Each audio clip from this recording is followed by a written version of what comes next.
So let's start with Tesla today, because you've been outperforming the markets pretty handily because of a lot of your investments, not the least of which is Tesla. Tesla crossing over $1,000 a share, which is pretty remarkable when you consider that you own almost 6 million shares of Tesla for a valuation of about $6.1 billion.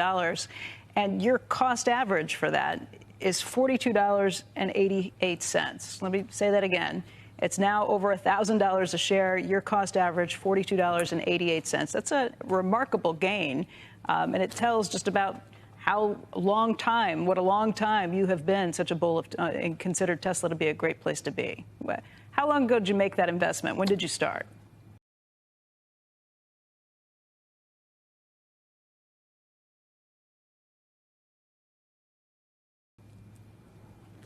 2014 to 2016 when we invested, but that is sort of a normal type of investment, being a very long-term investment for us, being 7 years, 8 years so far. I think we'll probably be an investor for another 10 years at least. Same with SpaceX. But to talk about the profits that we've generated, we now have $58.9 billion of assets under management, and we made our clients $54 billion of profits. In that $54 billion of profits is included about $6 billion from Tesla, from a $380 million investment 7 or 8 years ago. But it wasn't smooth. The business was continuing to increase, and the stock price gyrated fairly significantly in the first several years because they weren't very profitable. It's very, very hard to accomplish what they have, very hard. And in my lifetime, in the 1950s, there were maybe 50 car companies. They all failed. When I first met Elon 10 years ago, I thought I was very skeptical about whether we'd be successful. And it's only after they started producing the Model S, we began to purchase stock. It took us 2 years to make that investment.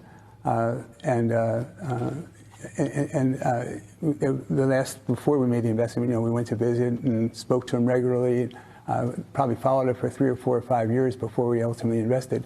And most people were really skeptical. Roger Penske, we had investment in Penske Auto, the car dealership, and he bet me that he wanted to bet me a lot of money. I said, I can't take your money, but why don't we just play for dinner? And he said, you'll never make it, but I'll bet you dinner. He never paid the dinner. He owes me a dinner, but he hasn't paid it.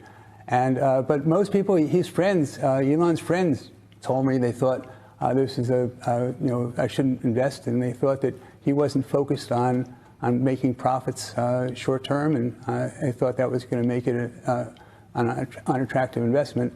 But the way we invest is that we're investing in businesses that are investing in themselves, that are penalizing current profits to become much larger businesses. That's what he was doing, and so he was able to show that the profits that he was earning, he was reinvesting to build new factories, to start new models, to do research, to build new batteries, to start all these other businesses. And as a result of that, there was great volatility in the profitability of his business initially, where he was spending more money he was taking in, and he was stretching himself.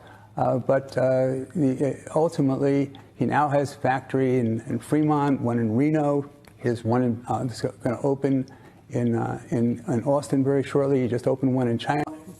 Ron, that does raise the question. I mean, you've made almost $6 billion on this investment. You say that you plan to be in it maybe another 10 years. How key is that investment? How key is Elon Musk to that investment? Would these companies, Tesla and SpaceX, which you also have a stake in, would these companies be the same without him? Right now, they wouldn't.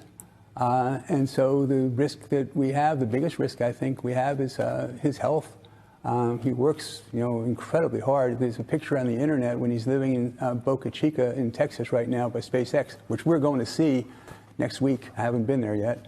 And he's living in it must be like 500 square feet, and with a little white picket fence around it, right on the factory grounds and the launch grounds.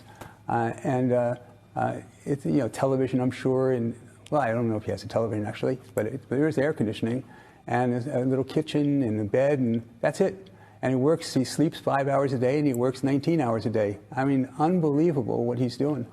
And so I can't wait to see that. And I've seen pictures and everything and spoken about it, but I'm really excited about that. So short term, that's the risk. And he's healthy, and I'm hopeful he stays healthy for a really long time. He's got big plans. He said he wants to die on Mars, not landing on Mars, but after living there. But I think that he's healthy and working hard and brilliant guy and inspiring. Because of him, this is, with SpaceX, the two most popular companies for engineers when they graduate to work for. It is, look up in these surveys, the most popular place to get a job is in Tesla and SpaceX. They just had, so this is the Tesla Impact Report from 2020. And so all you have to do, it's 80 pages. I tell my friends, read this report. This is why you own Tesla. Read this report.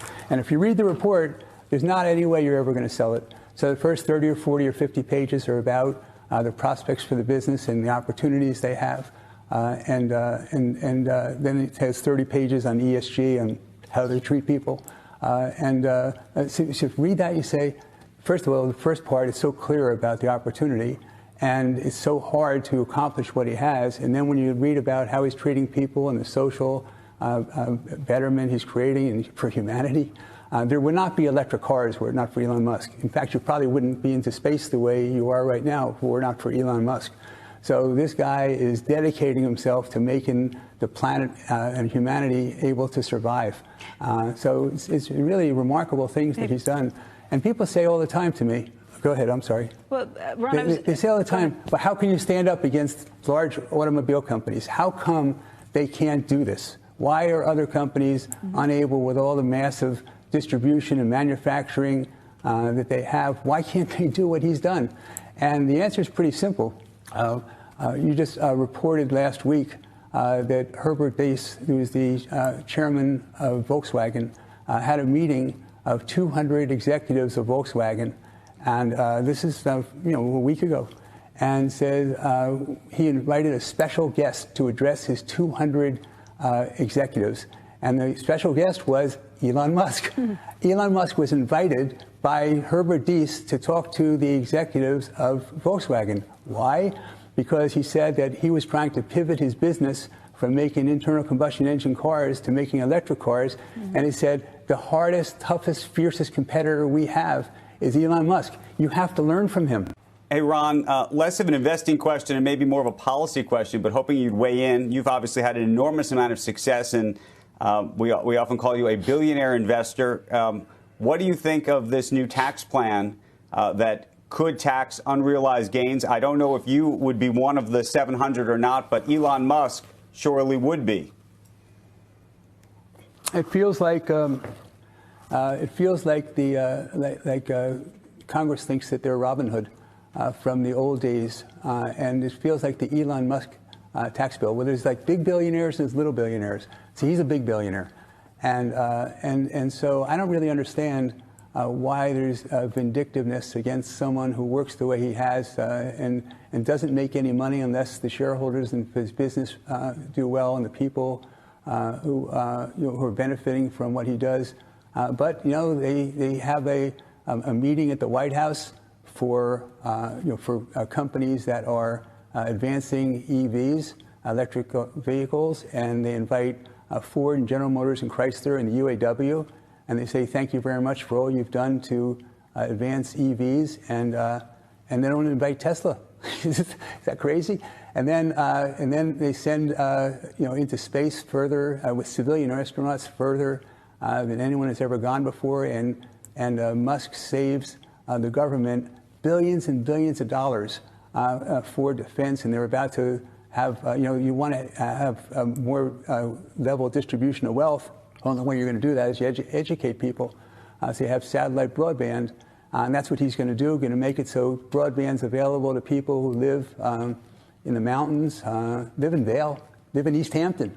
Broadband's not so good. So he's going to make it available, and yet when we have this incredible feat, where it's a science expedition. So to go to space, the edge of space, 60 miles, and return, that's okay, it's good. But to go into orbit is probably 1,000 times harder.